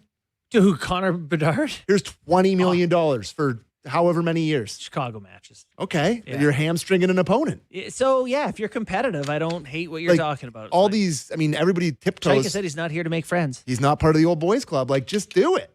Do it. But neither is the other Kyle over there either. He's a young guy. Davidson, yeah. Yeah, so. All he's got to do, listen, I don't know anything about Kyle, and I see his interviews, and I really like him. Yeah, I saw him do one where he was talking about the weather. Remember, he got asked on the street. He's a super relaxed, sort of normal seeming dude. Uh-huh. But it is tough to watch a guy the team be bad so many years in a row and be like, he's got it. Because I think another contract, sir. Yeah, and an extension being bad. I could do that. Mhm. I can make a team bet. Time to Let's see if you can do that direction. game time. Yeah. It's game time. Presented by Bet365, an official partner of the NHL. Must be 19 plus. Ontario only. Please play responsibly. All right. Couple games on the ice tonight, including the Montreal Canadiens and the Buffalo Sabres. Surprised by this line. Let me guess. Yeah, go for it. We're in Buffalo. In Buffalo? Buffalo won the division. Mhm. They won't, but there's more Hab fans betting in Canada, and that's going to minus 110 both sides. No, it's not. Canadians are underdogs. Plus 115 on the money line. Buffalo Sabres minus 135. So even with the back against the wall here, well, I guess not back against the wall. They just got to get a split there. But plus 115 is a surprising number. I thought they would do that a little closer. It's not. You could do worse. You could do worse than that. I'm in on. And the other game is minus 110 on both sides of the money line. The Ducks and the Golden Knights in Anaheim for the first time wearing their putrid orange jerseys. It's sad that they can't win the cup legally in those. Like you can't win the cup. No, the hockey gods don't let it. Like they're like, sorry. Just put on the purple. Like the Oilers for years, they were doing put on the eggplant. Just do purple. Yeah. They're so nice. There's no purple in the league. I remember when the Islanders went to like an orange dark, and I was like, well, we can't win now. Yeah, I remember until those are done. I remember that. And the last thing I'll bring up, the Toronto Blue Jays return home for a big homestand, hosting the LA Angels of Anaheim. So all they have to do is win every game from now to the end of the year, right? If they win every single game from now to the end of the year, they might be able to catch the Yankees. Okay. They are minus 150 favorites. Dylan Cease on the bump at the Rogers Center. I heard that there was a lineup for the Trey Savage old school, like the black jersey, that people started at like 12:30. And my response to that is maybe time for a job. Need one job. Maybe a job. Somewhere to be. Okay, that was Game Time, presented by Bet365, an official partner of the NHL. Must be 19 plus. Ontario only. Please play responsibly. And a reminder, this hour of Real Kyper and Bourne is brought to you by Bet365. All right, great job, Sammy, and a great job from Shayna. Yeah, last reminder, text us 590 590. When we come back from this break, we're going to talk to you.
Welcome back to Real Kyper and Bourne. Sammy McKee, over to you. What am I doing here? Sorry, my bad. Hey, you're good. Get my sheet here. I was reading a lot of texts. Oh, yeah. My It's time eyes to are- talk about our... I got to what is tell it, you, before we get to Acura, I'm wearing the DJ Jazzy Jeff headphones. Yep. And they're throwing off my equilibrium. It's so hot. Like, it's like I'm wearing a They're toque. thermal man. earmuffs. I'm just like, You're done. halfway through that Shayna interview, I'm like, am I going to faint? Like, I don't know. It's You're brutal. okay, pal. Anyways, time now for the Acura Performance Matchup, the 2026 Acura MDX, precisely premium. Montreal Canadiens in Buffalo. Yeah. Game 2 tonight on Sportsnet and CBC, 7 p.m. The two youngest teams in the 2026 Stanley Cup playoffs are going head-to-head, and it lived up to the billing in Game 1. All 6 goal scorers were in their 20s. Really? And Zach Benson, who will celebrate his 21st birthday by playing Game 4 on May 12th, sparked Buffalo's offense with 2 first-period assists. The Sabres will have a shot at a 2-0 series lead, an advantage they have held in each of their past 2 trips to the second round, 2007 and 2006. You know, I didn't call Zach Benson dumb yesterday. I highlighted that Tage Thompson had called him dumb. And people got mad at you for saying that? Well, vaguely. And then also I commented on the press conference where he kind of spaced out a bit. Yep. There's an article also in The Athletic today about how Zach Benson is like the Sabres' smartest player. Or like it felt like an immediate rebuttal to the truth. So this guy is apparently, we'll give him a shout out. He is apparently hockey IQ smart, wily hockey player, and he's a lot of fun to watch. So Zach Benson, you said there, can become the 3rd player in Sabres history to record multiple points in 3 straight playoff games. He would join Dale Hawerchuk and Miroslav Satan. Oh, my. I love that jersey. Satan 81. It's really tough to beat. You know, when I went to Islanders training camp, we took a private jet sort of thing to Moncton for the training camp, and Miro had a silver Mercedes. And he drove it to the foot of the plane and just left it there. Got on the plane, left his car there. Like, I don't know, like maybe someone was waiting for it or whatever. Like our boy Shane O'Brien would say, that's National League. National League. That's you know, like National I just remember like wherever I had been coming from at that point, I probably college or whatever. I just been like, what is that like? Oh my God. You're driving your Toyota Tercel. I actually co-owned a Geo Tracker soft top that I bought for $500. So I was pretty impressed with the whole. Oh, that's incredible. Lane Hudson, 9 assists and 13 games played, can become the 2nd fastest Canadian player to record 10 career assists behind only Elmer Locke. I remember him. What year is Elmer Locke? 1947. Okay, that sounds really accurate to me. And that was the Acura Performance Matchup, the 2026 Acura MDX, precisely premium. All right, thank you. All right. Okay, let's do some texts. It's text time. Let's see what we got here. Happy Friday, guys. This is Maurice from Orangeville. Hi. Right now, it looks like Carolina is a steamroller. They don't seem to have any superstars, but boy, what a team performance. Mm-hmm. I just feel, you know, when they won the Cup in 2006, people were mad about it because they didn't have the superstars.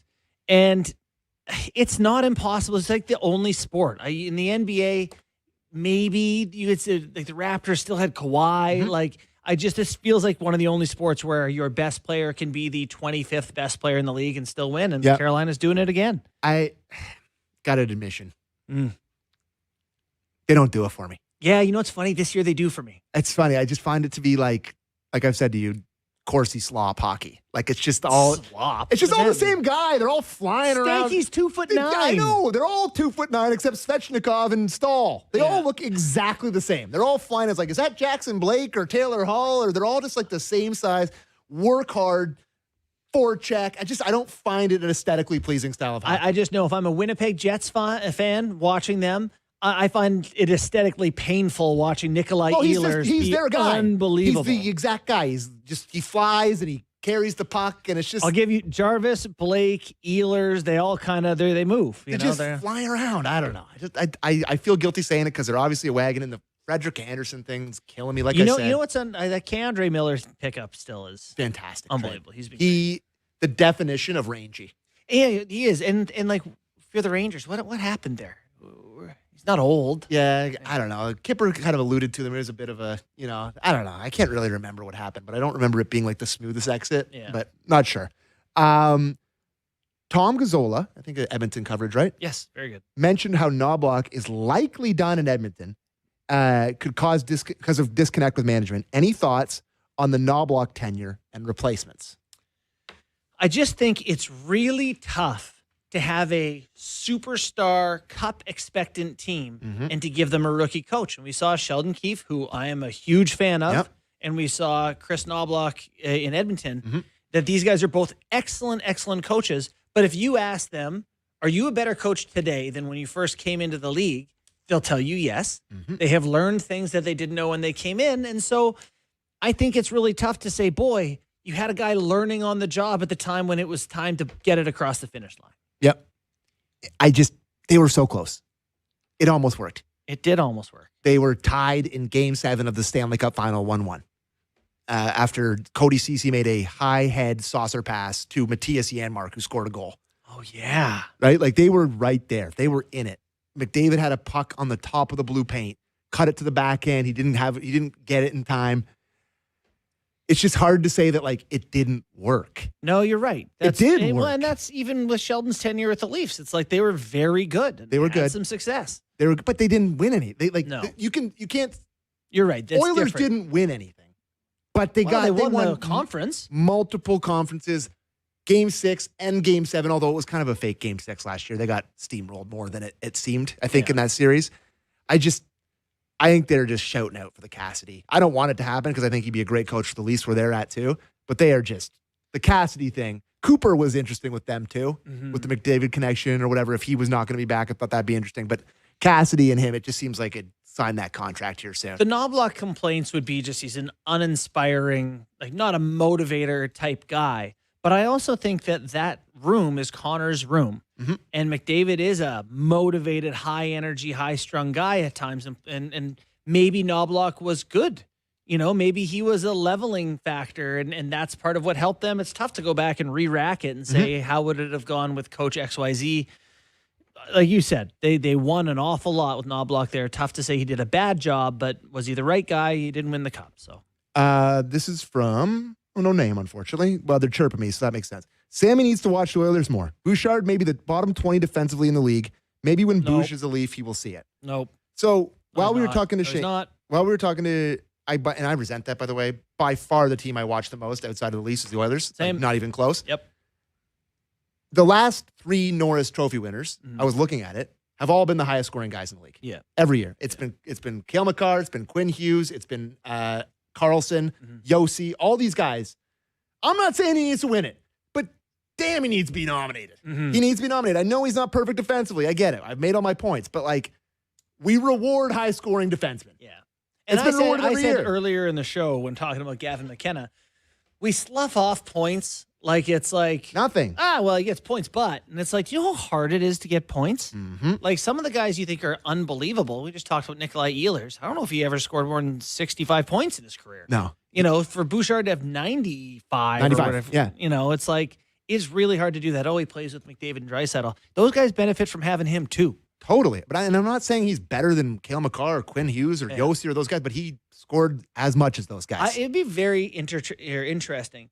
This is my favorite way to. So if he scored 5 more points, would he have been nominated because he got 100 points? I actually think that matters. No, not that I think it matters, but I think it matters in voting. Yeah. Continue. Sorry. I think a fascinating way to look at players and perception of them is put them all in a pile like sticks when we pick our shitty games, and then have the GMs draft them. Whose season would you have wanted? Would you draft that Bouchard season to build your team around this guy's whatever?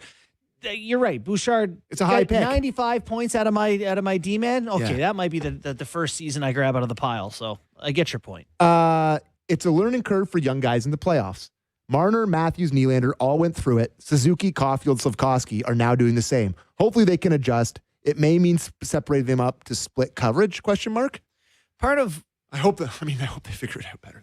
Part of the frustration with the Leaf stuff was that the first 4 or 5 playoff runs was sold as learning experience, learning. I mean, they curve. still brought up learning like last year. Yeah, like learning lessons, and like they clearly have a learning disability as a franchise. Sure. None of it was sticking. I think the lesson that the Leafs we thought they would take away is at some point you have to be hard.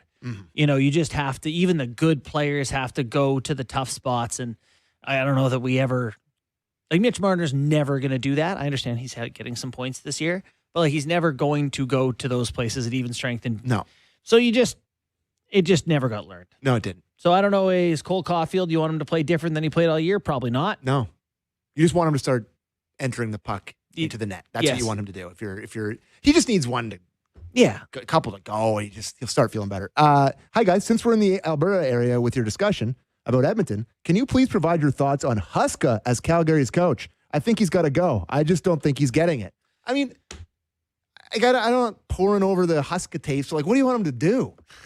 Team reeks. Like they were trying to be bad this year. They got inexplicably hot for a couple minutes there. That probably cost them the 6th overall pick. Like, sure, get another guy in there to like teach them to be good when they're going to be good in 3 or 4 years. Like I don't know. Like, it's having that strong of a Huska opinion. It's the Kyle Davidson conversation. Yes, where it's like the team has not wanted to have success, but Huska is perfect. He's done a perfect job for them. He's a culture guy, and the Flames have a culture. I don't think you can say there's a harder worker team in the NHL.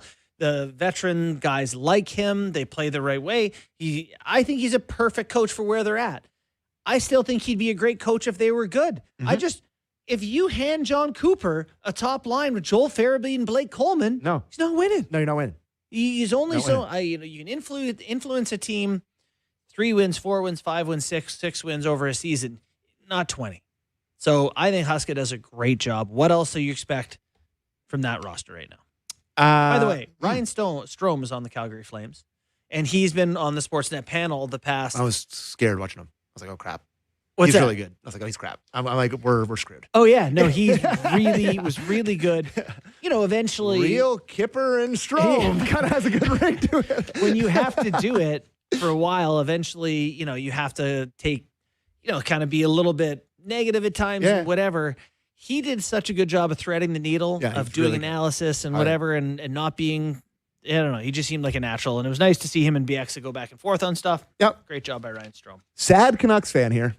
My girlfriend's mom is an Oilers fan who beat us in round 2 in 2024. Her dad is a diehard Leaf fan with their basement being completely decked out in Leafs memorabilia. Safe to say I'm not going to their house for a couple of weeks. Oh, man. Sorry, brother. Yeah. That's part of like living in Canada where you just have to, sometimes you just have to run into a fan of a different team and they just have something on you and you just have to be like, ugh. Well, a lot of people in Toronto are talking about being a Toronto fan like it's this awful thing. Canucks fans, when did they enter the league? 1970 something or other? In there. Yeah.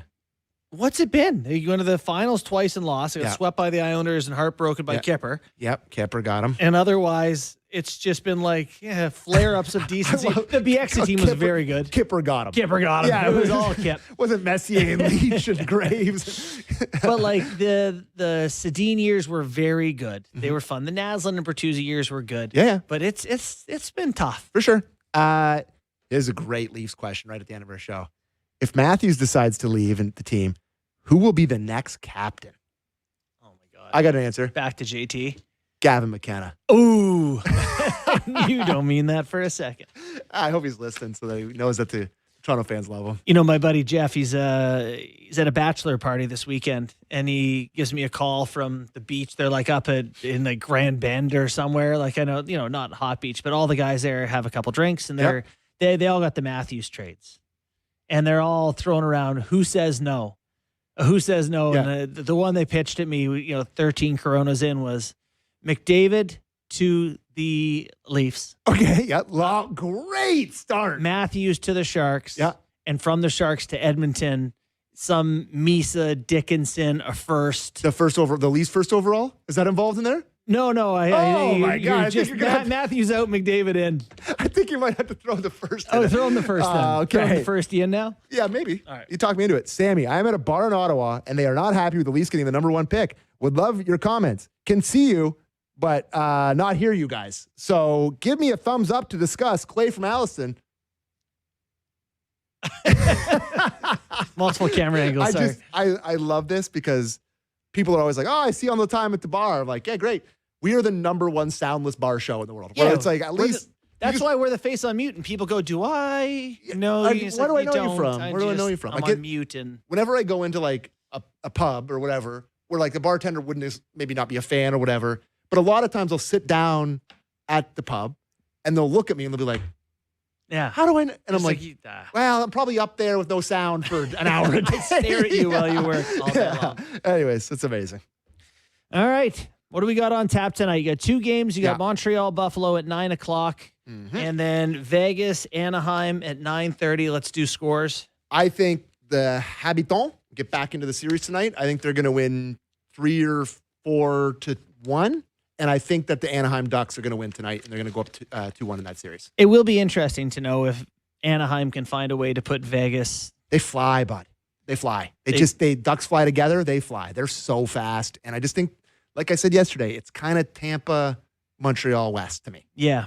Two ships passing in the night kind of thing. Two very good series. The Montreal one, I feel like must-win game for them. You go Big down time. 2-0. Yep.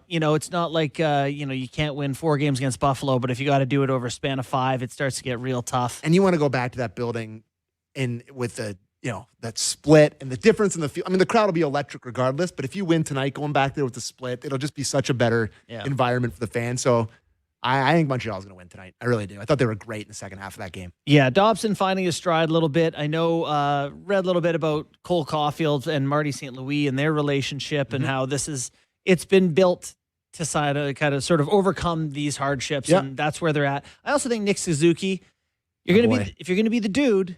Yeah, my boy. One of the most beautiful sweaters in the league, and you got the C, and you need a game. Out of him. He scored in Game 7. Scored in Game 1. Yeah, this is what I mean. Listen, I'm defending a Hab that used to play for the on-side attack. It's very hard for me. I just wish he would have played for Vegas his whole career so I could have enjoyed him. Yeah. But I think he'll have a big night tonight. Habs are going to win. Yeah, Habs looking good. Hopefully get it done there. Again, Anaheim I'm going to take as well. On board with you there. A big thank you. On 3 days. On 3 days. Kipper's back Monday. I know. We're looking for it. Kipper is back. He's not doing anything sneaky. No, he'll be here. He's away. He'll be back on Monday. I'm looking forward to it. Yep. Shayna Goldman joined us today, and thank you very much to her for her time. And a big thank you to Carolyn Cameron, who it was delightful to have on the program. Spend a little time with us. She's a pro.